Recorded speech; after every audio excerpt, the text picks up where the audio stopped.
کھانا پینا بند کر لو، روزہ بند کر لو، یہ شریعت کے خلاف ہے۔ اللہ کے رسول صلی اللہ علیہ وسلم کی حدیث ہے سنن نبی داود کے اندر کہ آپ کو بلال کی آذان جو ہے وہ سحری کھانے سے روک نہ دے۔ اگر تمہارے برتن کے اندر کوئی چیز موجود ہے تو تم جب تک اسے ختم نہ کر لو تم کھاتے رہو، اذان ختم بھی ہو جائے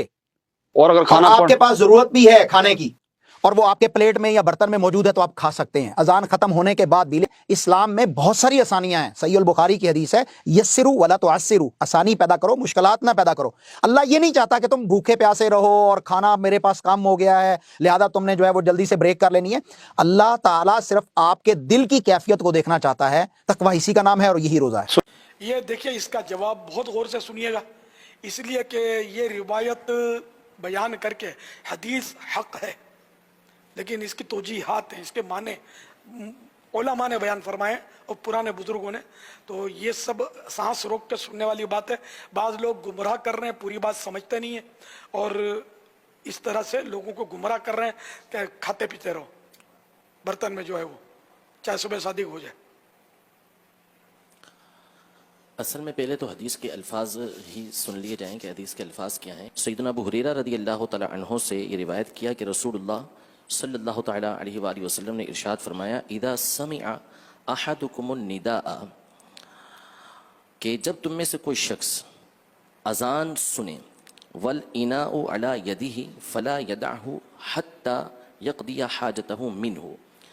کہ جب تم میں سے کوئی ندا یعنی اذان سنے اور برتن اس کے ہاتھ میں ہو تو وہ اسے نہ رکھے یہاں تک کہ اپنی حاجت پوری کر لے۔ مسئلہ شرعی تو یہاں پر کئی مرتبہ یہ بیان ہو چکا ہے کہ جو قرآن پاک میں ارشاد فرمایا اللہ تبارک و تعالی نے کہ کلوا واشربوا حتی یتبین لکم الخیط الابیض من الخیط الاسود من الفجر، یعنی کھاؤ پیو یہاں تک کہ سفیدی کا ڈورا سیاہی کے ڈورے سے ظاہر ہو جائے یعنی فجر ہو جائے۔ تو طلوع فجر تک یعنی صبح صادق تک کھانے پینے کی اجازت دی گئی ہے۔ اس قرآن کی آیت کی روشنی میں اور احادیث طیبہ کی روشنی میں علماء نے یہی ارشاد فرمایا، فقہاء کرام نے، جمہور محدثین نے، مذاہب اربع یعنی چاروں ائمہ اربع جو مجتہدین ہیں وہ اس بات پر متفق ہیں کہ سحری کا جو آخری وقت ہوتا ہے یہ طلوع فجر یعنی صبح صادق جب ہو جاتی ہے تو اس وقت تک ہے۔ اب رہی یہ حدیث مبارکہ، تو اس حدیث مبارکہ میں پہلی بات تو یہ کہ یہاں پہ فجر کی اذان کا نام نہیں ہے، اس میں مطلق فرمایا کہ اذا سمع احدکم النداء، جب تم میں سے کوئی شخص اذان سنے، تو یہاں اذان سے مراد کس نے مطلق یہ نہیں کہا گیا اس کے اندر کہ فجر کی اذان سنے بلکہ مطلق اذان۔ تو اب مثال کے طور پہ کوئی افطار کے وقت کھانا کھا رہا ہے، افطاری کر رہا ہے اور اس وقت اذان مغرب ہوئی، تو اس میں فرمایا کہ اگر وہ اپنی حاجت اس سے پورا کرنا چاہتا ہے تو پورا کر سکتا ہے، وہ برتن نہ رکھے بلکہ اس میں سے کھا لے۔ اسی طرح کوئی اور اذان ہے جیسے مثال کے طور پر احادیث طیبہ کے اندر ہے کہ اذا حضر العشاء والعشاء، کہ جب عشاء اور عشاء یعنی رات کا کھانا اور عشاء کی نماز دونوں آ جائیں تو پھر تم عشاء یعنی رات کے کھانے سے ابتدا کرو، یعنی بھوک کی شدت ہے، کھانا سامنے موجود ہے تو اس وقت بندہ کھانا کھا کے پھر نماز پڑھنے کے لیے جائے۔ تو اسی طرح اذان ہو رہی ہے لیکن کھانا کھا رہا ہے تو بندے کو اس بات کی اجازت ہے کہ وہ کھانا کھا سکتا ہے، اس میں اذان فجر کی بات نہیں کی گئی۔ پہلی بات تو یہ، لہذا اس میں اپنی طرف سے یہ لفظ بڑھا دینا یہ حدیث کا ترجمہ اگرچہ کہ بعض شارحین کے مطابق اس طرح ہو جائے گا جیسا آگے آ رہا ہے لیکن مقصد یہ نہیں ہے۔ تو پہلی بات تو علماء نے یہ بیان کی ہے، کئی علماء کی جو شرح ہے وہ یہی ہے کہ اس سے مراد اذان فجر ہے ہی نہیں، اس سے مراد جو ہے وہ مغرب کی اذان ہے کہ جس میں افطاری بندہ کر رہا ہوتا ہے۔ دوسری بات یہ ہے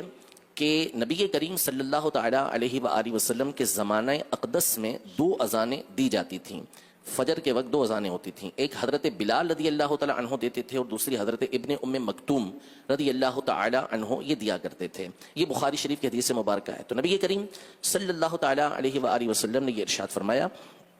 کہ تمہیں بلال کی اذان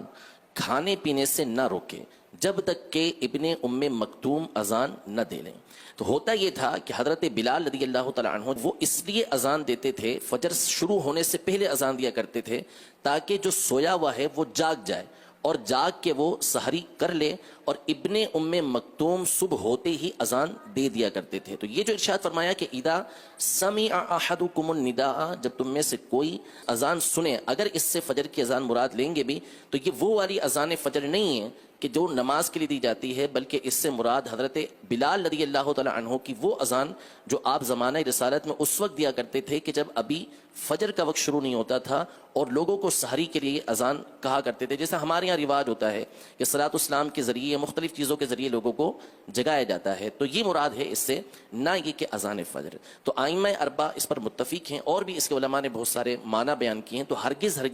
اس سے، اس حدیث پاک سے یہ مراد نہیں ہے کہ اذان فجر ہو رہی ہو اور بندے کے ہاتھ میں برتن ہے تو وہ جتنا اس میں سے اپنی حاجت کے مطابق کھانا چاہے تو کھائے، ایسا نہیں ہے. قرآن پاک میں واضح طور پر اللہ تبارک و تعالی نے ارشاد فرمایا، کلو وشربو، کھاؤ پیو، حتی یتبین لکم الخیط الابیض من الخیط الاسود من الفجر، یہاں تک کہ سفیدی کا ڈورا سیاہی کے ڈورے سے، یعنی صبح صادق جو ہے وہ رات سے ظاہر ہو جائے، فجر کا وقت ہو جائے تو اب کھانا پینا چھوڑ دو.